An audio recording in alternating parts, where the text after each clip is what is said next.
Hello guys, good morning, good afternoon, good evening sa inyong lahat. So, aside sa mga Tagalog guys, gusto kong tudluan po ang mga Bisaya. So, ako, mix ang akong salita. Maybe alam niyo naman po yun. So, ngayon, tuturuan ko kayo paano sabihin yung what time is it in Korean. Okay? So, let's start. So, as you can see here, nakalagay panahon. Ang panahon in Korean is te or shigan.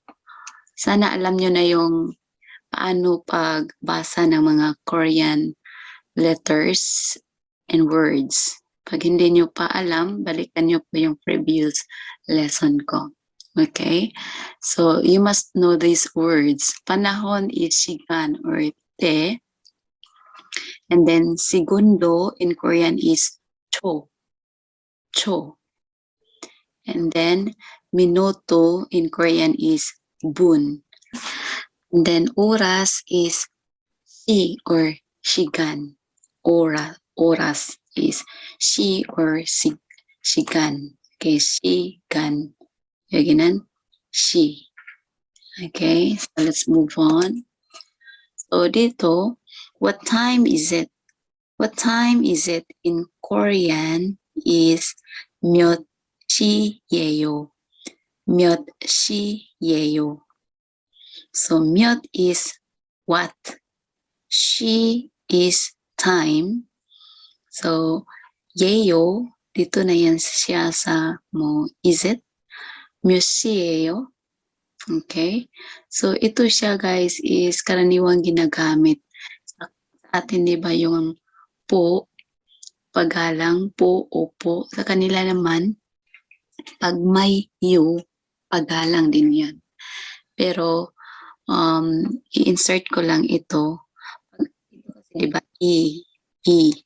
Pag vowel, a, i, o, o, a, ya, o, u, iron ko, dapat ginagamit is yeyo. Okay? Yeyo. Kaya, I underline these words or yung words nito, yeyo. So, pag vowel, yeyo. Pag hindi vowel, yung kasundan nito, so it should be iyeyo. So, mamaya, makikita nyo naman, Eltan, what time is it is 몇 시예요. Sana marunong na kayong magbasa, guys. Okay. And then, halimbawa, 1 o'clock. Okay, so it's 1 o'clock. 1 o'clock, hindi mo siya, di ba yung Korean is dalawa yung klase ng paggamit nila ng numbers. Ang isa is il, isam, sa, uyug, silpal, ku, shib, shibil, shibi, ganyan, so on and so forth. Pero pag sa oras guys, pag 1 o'clock, hindi yan siya il shiyeyo. Dapat gagamitin mo yung hana, dul, set, net, dasot, yosot, ilgop, yodol, aop, yol, yulhana, yultul. Ganon ang gagamitin pag sa oras. So, it's 1 o'clock in Korean, that is 한시예요. Okay? So, it's 한시예요. So, for example, ito. What time is it? It's 2 o'clock. So, that is 두시예요. So, do ang ginagamit dito guys. Hindi siya dul. Okay? So, you have to memorize this one. Hana는 is il. Pero pag sa oras sabihin mo, hindi mo siya sabing hanashiyeyo. It should be hanshi. Okay? Hanshi. Same dito sa dul. Hana, dul. Sa dushi, tatanggalin mo yung real. Okay? So, real. Sulat nga natin yung real, guys. Wait. So, real. Diba ganito yung real, guys?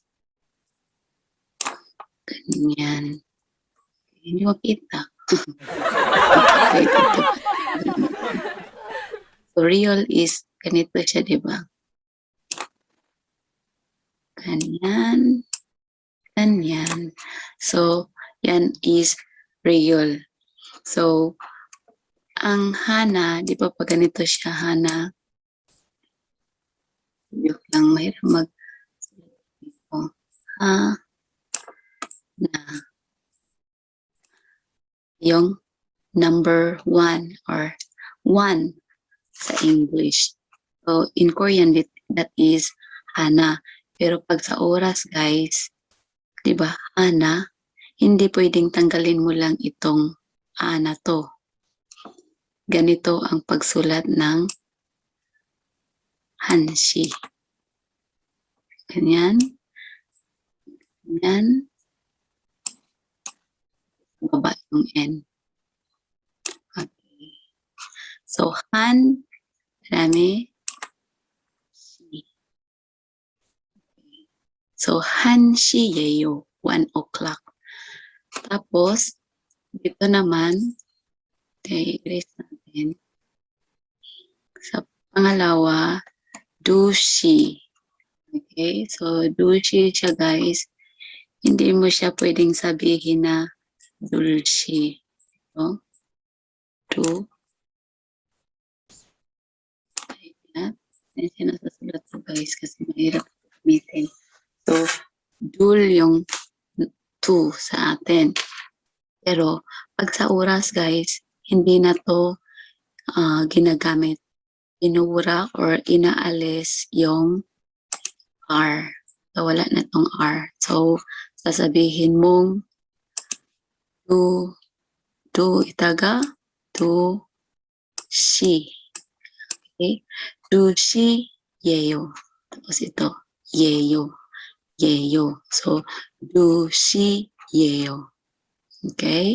Next, naman tayo sa sunod, guys. Bawa dito. Museo. What time is it?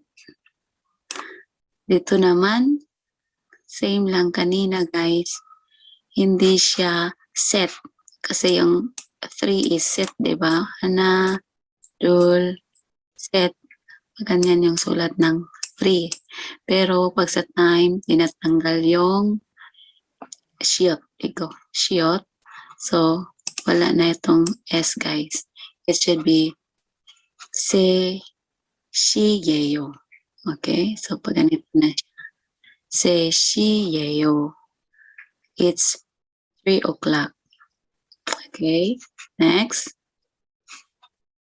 Limbawa, 4 o'clock. Paano mo sasabihin yung 4 o'clock? So, pag 4 o'clock, that is 네시예요. 네시예요. So, 네시예요. Hana, dul, set, net. Yung net din may siyot siya sa baba. Okay? Ganito. Ganyan. Okay. Tapos, S, siyot. Net nun is 4. Pero pag sa oras, guys, tinatanggal again yung siyot. So, it will be 네시예요. 네시예요. Okay, let's move on. Number, ito. Bawa, what time is it? 몇 시예요? 몇 시. 몇 시가 아니고요. 몇 시. 몇 시. 몇 시예요? 몇 시예요? Okay. So, it's 5 o'clock. So, dito sa 5, kudero siya, guys. Kudero means hindi siya binabago. Diba? 1, 2, 3, 4, 5. In Korean, hana, dul, set, net, dasot. So, pag 5 o'clock, guys, diretso na yang dasot. Hindi siya binabago. Dasot shi yeyo. Dasot shi yeyo. So, dasot shi yeyo. Dasot shi yeyo. Ito. How about o'clock. What time is it? 몇 시예요? It's 6 o'clock. 6 is 여섯, right? So, yun din gagamitin nyo, yung salitang yosot, walang tatanggalin, like dasot. So, 6시예요. 6시예요. Next, it's 7 o'clock. What time is it? 몇 시예요? It's 7 o'clock. 7 in Korean, that is 일곱. 일곱시예요. 일곱시예요. Okay? 일곱시. 7 o'clock. Next is 8 o'clock. 8 is yodol. So, pag babasahin mo ito guys, may riol, kumbaga L or R sound, tapos may B. Pero dito, itong B na to, itong bio, silent po yan siya pag binabasa. It should be yodol. Okay? Yodol 시예요. Okay, so it should be yodol 시예요. So, itong B na to, hindi na yan. Okay. R lang guys, R. So, yodol 시예요. Okay, let's move on. Next is 9 o'clock. What time is it? It's 9 o'clock. 9 is ahop. So, lagyan mo lang ng 시예요. Kasi she is time, right? So, ahop 시예요. ahop 시예요. It's 9 o'clock. Next, 10 naman. 열이죠. 1, 2, 3, 4, 5, 10까지. So in Korean, 하나, 둘, 셋, 넷, 다섯, 여섯, 일곱, 여덟, 아홉, 열. 그래서 10시예요. 10시예요. What time is it? 몇 시예요? 10시예요. Okay, ganyan ang sagot sa tanong. Next, for example, 11 o'clock. So 11, di ba? May 1 dito guys. Yol is shib. Tapos shibil kasi siya. So 11. So it should be yulhan shiyeyo. Yulhana no. Yung kagaya sa kanina na hanchi halte. Hana no. It should be han. That's why pag it's 11 o'clock, it should be yulhan shiyeyo. Yulhan shiyeyo. Okay, hope na gets new guys. Okay, how about this one? What time is it? It's 12 o'clock. Sa 12 to aka may 2. So dul kanigo, it should be do. So 12시예요. 12시예요. Okay, what time is it? 몇 시예요? It's 12 o'clock. 12시예요. 12시예요. Okay, so naman itong yeyo kasi vowel nga siya guys. Okay, so tingnan natin yung next example guys. Okay, halimbawa dito,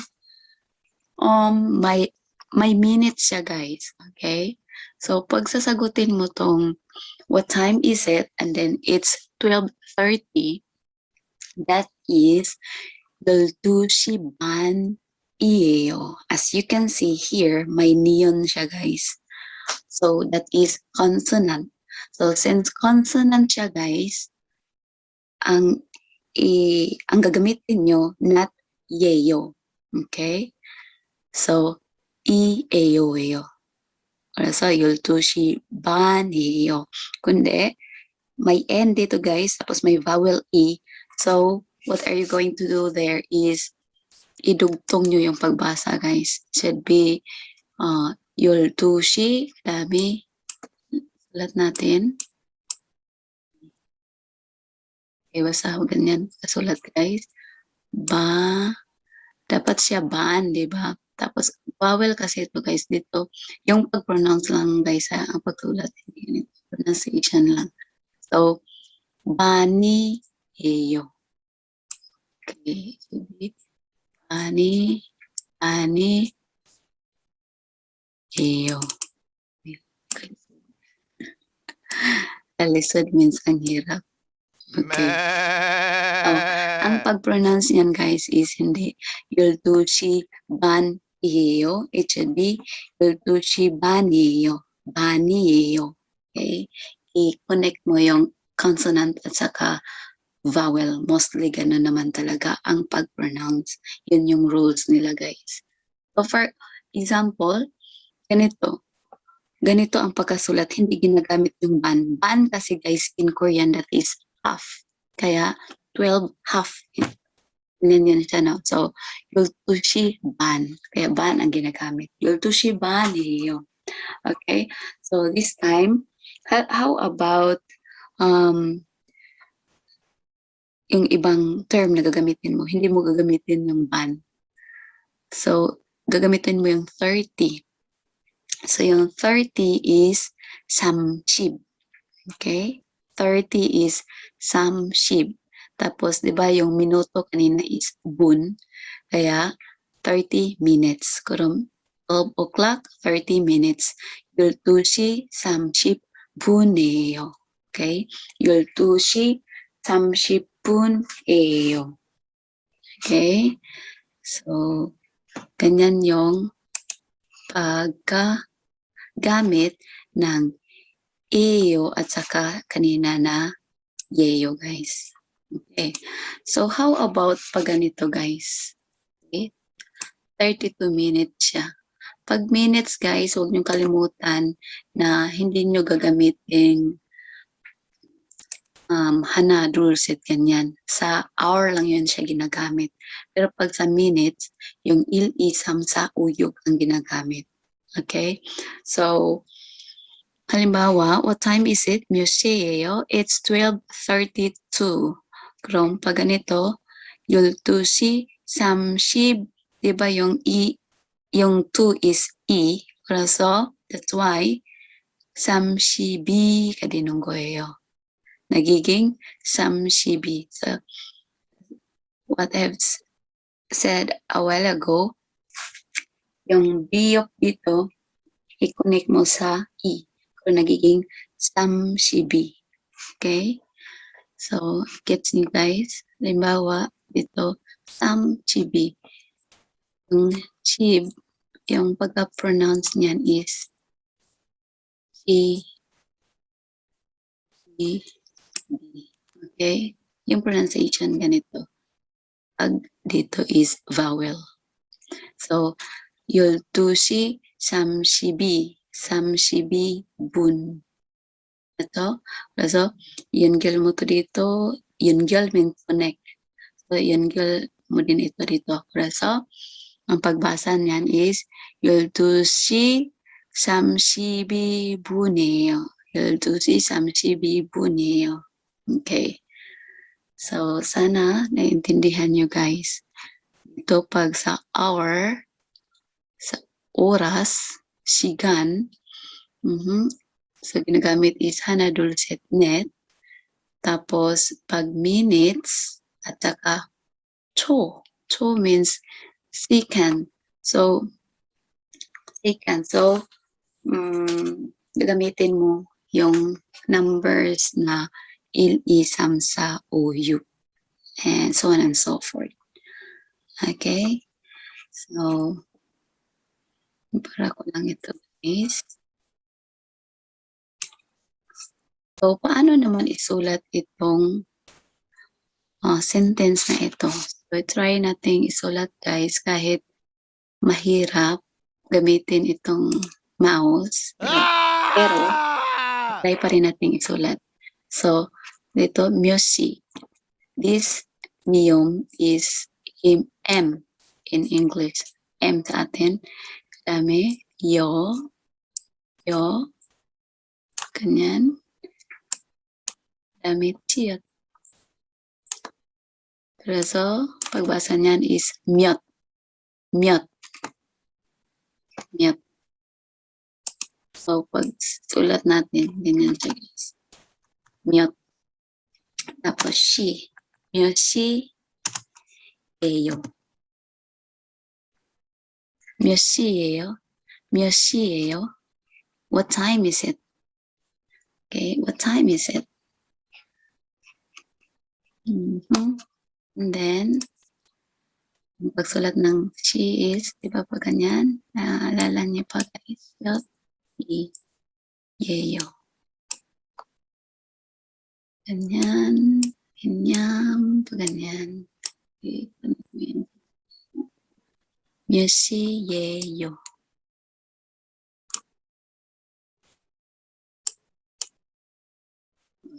May 질문 물음표.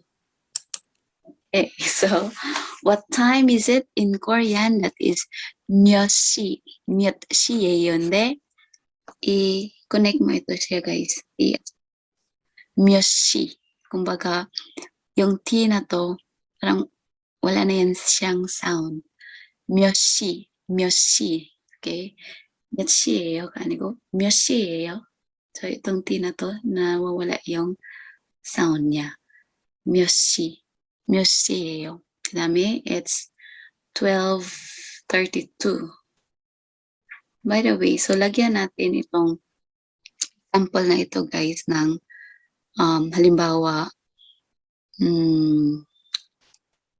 second. Sulat natin yung halimbawa yan siya guys. 12 o'clock, 32 minutes and 24 seconds. So yung pagkasulat niyan is Yol Korean. Yol 12시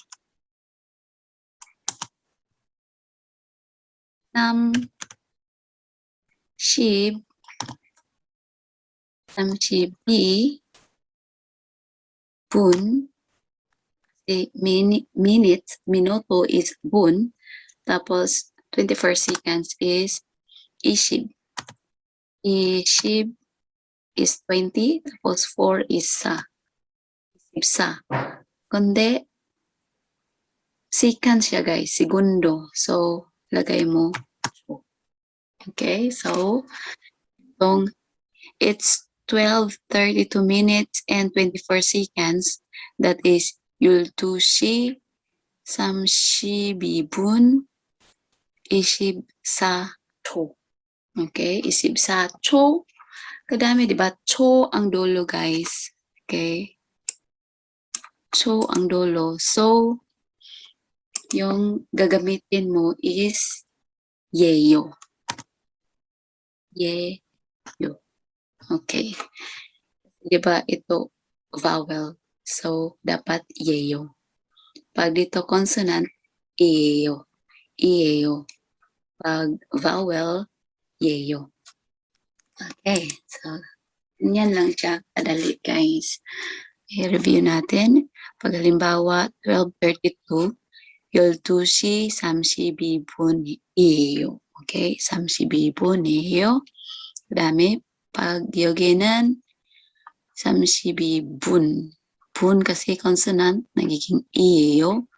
Pag cho, second, segundo, nagiging yeyo. 12시 32분 24초예요. Okay. So, that's it guys. Hope na natututo kayo kahit paano ganyan yung paggamit ng mga numbers sa Korean about sa telling time, okay? Sa oras. Pag hour, hana dulcet net dasot ang gagamitin. Pag minuto at saka segundo, it should be il isam sa uyu. Tapos, pag dito is consonant, nagiging iyeyo. At pag yogi vowel, yogi means here. Pag dito vowel, ginagamit naman ang yeyo.